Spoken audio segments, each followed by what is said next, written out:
प्यारे बच्चों, आज हम आपकी कक्षा 7 का एकादश पाठ है समवायो ही दुर्जय पढ़ेंगे। समावयो होता है संगठन, ही मानी निश्चय ही, दुर्जय मानी जीतना कठिन होता है। जो संगठन होता है उसको जीतना बहुत कठिन होता है। समावयो का अर्थ है संगठन। ये कहानी है, बड़ी ही अच्छी कहानी है। देखिए, हम स्टार्ट करते हैं इस कहानी को। एकादश पाठ है समवायो ही दुर्जय। संगठन को जीतना बहुत कठिन होता है। पूरा प्राचीन समय में एकस्मिन वृक्षे, एक वृक्ष पर, एका चटका प्रतिवस्ति, इसमें एक चिड़ा रहता था।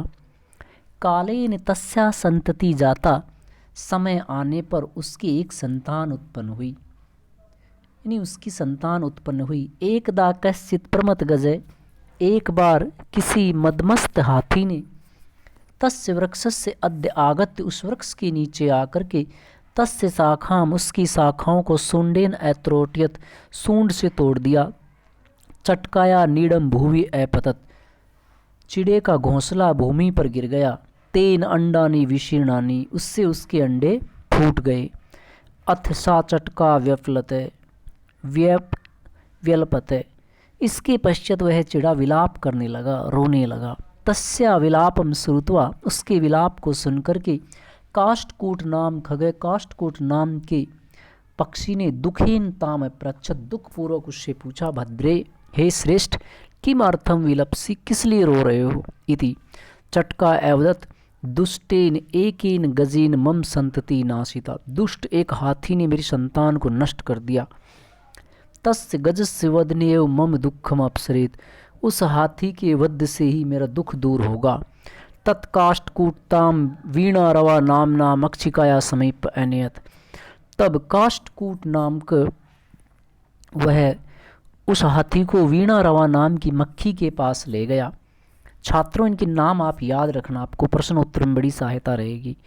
तयो वार्ता श्रुत्वा, उन दोनों की बातचीत सुनकर के जो वीणा रवा नाम की मक्षिका एवदत, मक्खी ने कहा, मम अपि मित्रम मंडूकय मेघनाथ अस्ति, मेरा भी एक मित्र मेंढक जो है उसका नाम मेघनाद है। शीघ्रम तम उपेत, शीघ्र हम उसके पास चलते हैं।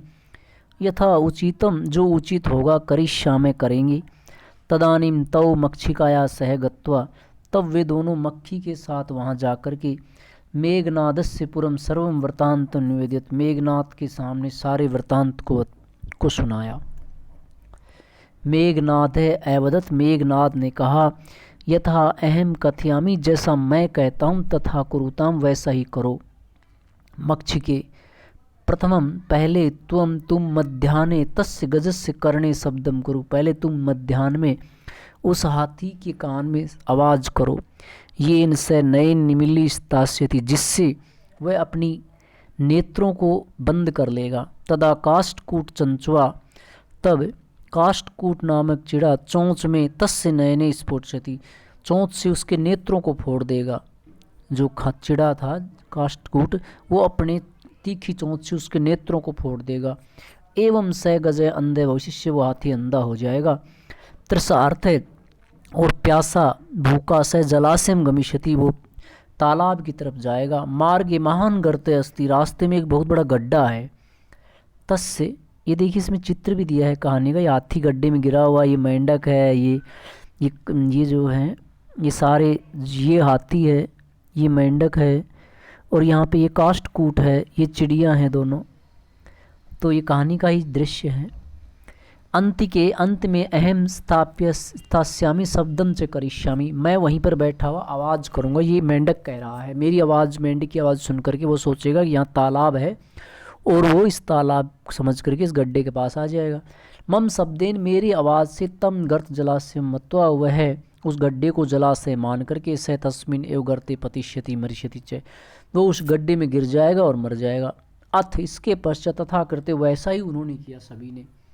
स गजे मध्याह्ने मंडूक से शब्दम अनुसृत, वह हाथी मध्याह्न में, दोपहर में मेंढे की आवाज़ सुनकर के उस महान गड्ढे में गिर गया। अंतः पतितः मृतः च, गिर कर के मर गया। तथा च उक्तम, इसलिए कहा है, बहुनाम अपि असारणम, बहुत से तुच्छ प्राणियों का समावयो, जो संगठन होता है, निश्चय ही दुर्जय, दूर जीतना बहुत कठिन होता है। तुच्छ प्राणियों का जो समूह होता है वो भी बहुत कठिनता से जीतने योग्य होता है। इस अर्थात कहने का अर्थ ये है कि संगठन में ही शक्ति होती है। तो छात्रों, ये कहानी थी। इसमें जो पाठ हैं, उन प्रश्न जो हैं उनके उत्तर सभी के नीचे दिए हुए हैं। हम ज़्यादा इसमें टाइम वेस्ट नहीं करेंगे क्योंकि वीडियो बहुत लंबा हो जाता है। आप सभी इन प्रश्नों को पढ़ करके उत्तरों को लिखेंगे और कॉपी में करके उसकी फ़ोटो आप ग्रुप में डालेंगे। और फिर भी कोई प्रश्न में आपको प्रॉब्लम आती है तो आप मुझसे बाय कॉल पूछ सकते हैं। तो प्यारे छात्रों, इन सभी प्रश्नों को करके आप उसकी फ़ोटो ग्रुप में अवश्य डालें। 7 प्रश्न हैं इसमें। सभी को धन्यवाद। अगले जो पाठ, कुछ ही पाठ बचे हैं, उसमें हम फिर मिलेंगे। तब तक के लिए नमस्कार।